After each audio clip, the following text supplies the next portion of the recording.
Today we're reacting to a formerly demon-possessed ex-witch that had an encounter with Jesus, and it changed her life forever.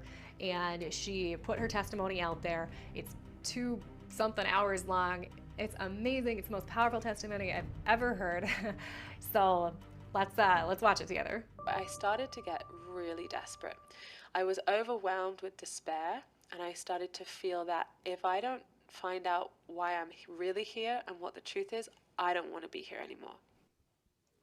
Yeah, like I just want to say that so many people that are into New Age feel like this because these are people that just want the truth. And a lot of people get into these things like that lead them down this occult path because they're not seeing the supernatural works that God promises when they are in the Christian church. So they're starting to look elsewhere for truth. But I just want to I want to make the point that spiritual people, yes, you can get led astray, really far astray, because you're in tune with the spiritual world. But the only reason that somebody even wants to go down that path is because they want truth. So yeah, let's keep going.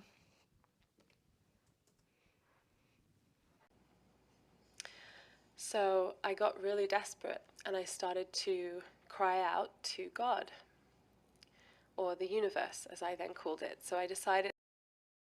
Okay, now there's the thing. They call it the universe. And a lot of Christians want to nitpick this.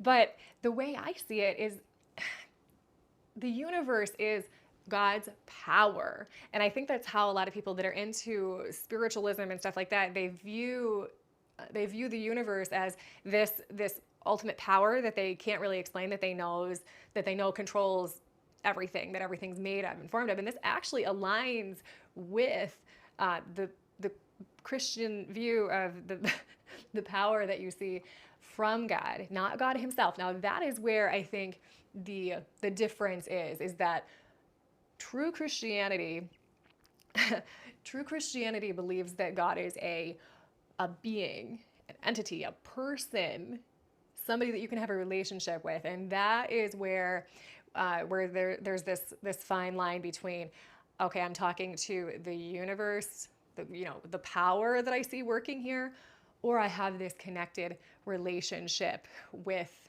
a being that can help me.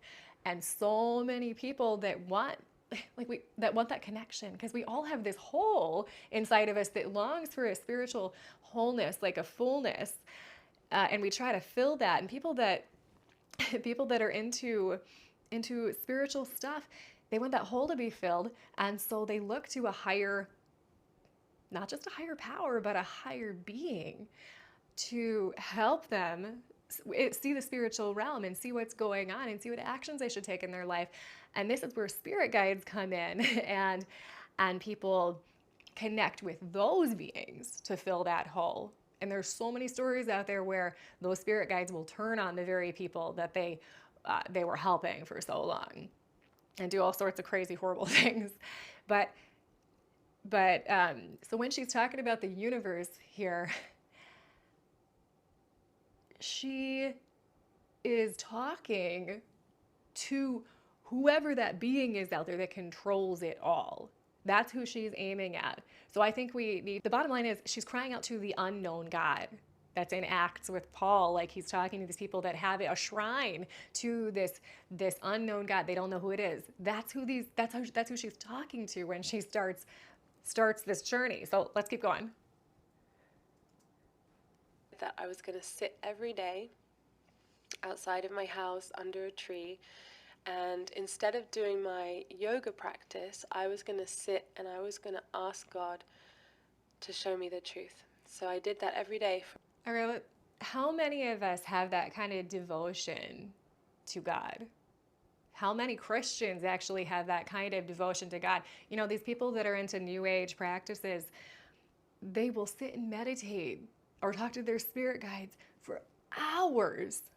How many of us will even sit for 20 minutes and pray? Let's keep going. She's got some dedication. For about 3 weeks, I think. Um, 3 weeks. I sat down under the tree and I would just cry out to the sky, show me the ultimate truth. I started just demanding, God, whoever, whatever you are, if you don't show me the truth, then I don't want to live anymore. Show me the ultimate truth behind reality or I want to die. Just kill me.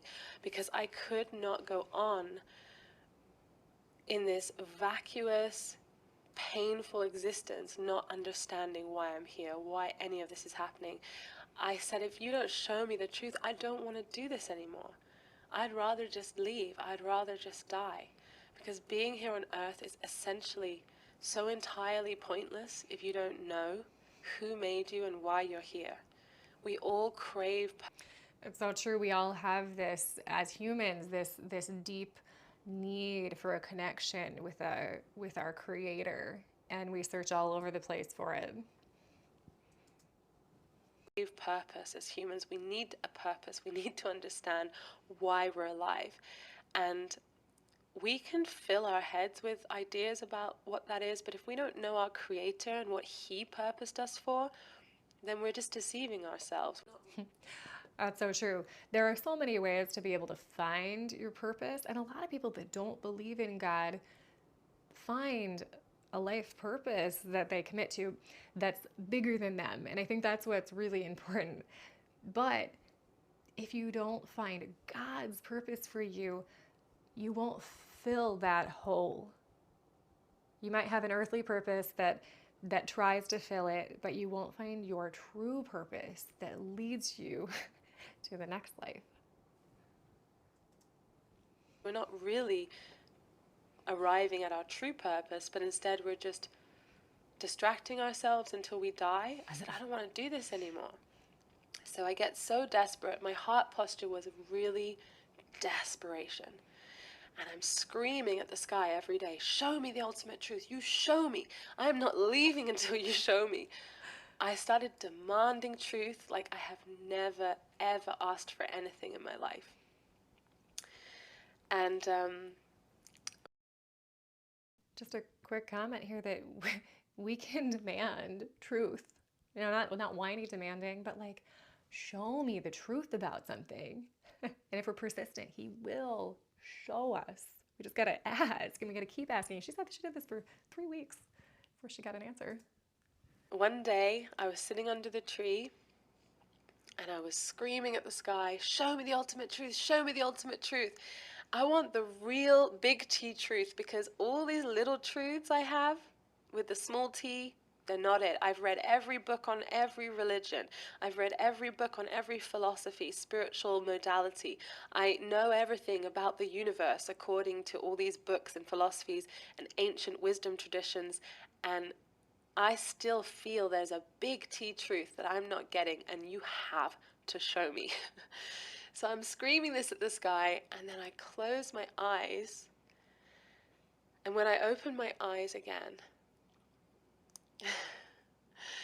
Jesus Christ is hovering in front of me, just floating in front of me, full-size man floating in the sky in all his glory. All right, now right here, you probably either have one of two views. You either think that she really saw Jesus because she cried out to him for 3 weeks and somehow he manifested himself to her. Because in the Bible, that's been known to happen. People have visions and things like that and signs. So you either believe that or you believe that she was seeing a demon. I mean, that's pretty much the only other the only other option. So when you listen to her full testimony, it is amazingly powerful. And I don't think I can walk away from watching the entire 2-hour testimony and think this was anything but Jesus actually supernaturally revealing himself to her. She grew up in an occult household. She never even barely heard the name Jesus. She had no clue about anything in the Bible. and after screaming out to this unknown God, the universe, whoever it was, for 3 weeks, with a repentant heart that wants to do what's right and just know the truth, you think a demon's gonna appear to her after that? I mean, it's possible. Listen to the whole thing and then judge, but if it is true, that is probably the most powerful testimony that I've ever heard in modern times. And this is coming from somebody who, since she was a little kid, she said she could see spirit beings. Like, she could see into the spiritual realm. Like, there are people out there that can do that. And she would know, she know the difference. I feel like at this point, you just gotta watch the whole thing. But to me, it's a really powerful testimony. He even, if you watch later in her testimony, she tells the story of how she didn't even own a Bible. She had never owned one. She had never read one.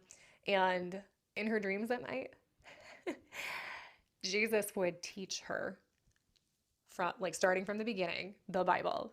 He would, like, just teach her and download it. And she never actually read one.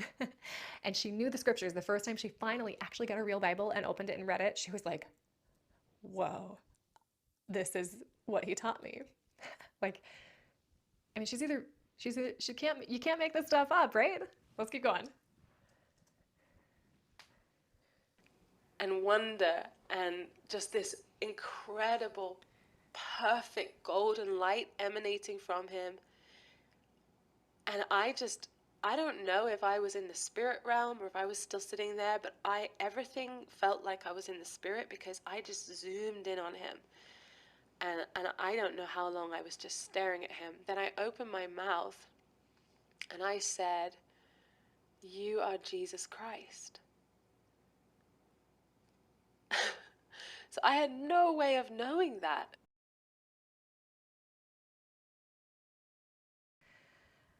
All right, so there we have it. What do you think?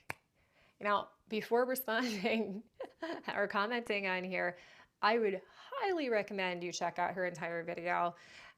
You don't know the full story until you hear it. It's so impactful. It's the most profound New Age to Jesus testimony that I have personally heard, and I've listened to a bunch of them. So yeah, I hope you guys enjoyed this. I hope you got a lot out of it. And I want all of you to know that if you're searching for your purpose, cry out to him, cry out to God of the universe. Even if you're not a Christian, even like, you cry out until you get your answer, because he is faithful. If you have a repentant heart, if you want to know the truth, if you are willing to do whatever it takes, he will give you the answer. So cry out to him. Even if you do believe in Jesus or God, how often do you actually go and cry out to him and tell him, like, I must know my purpose. Tell me. Be persistent. Bother him a little bit. All right. See you guys next week.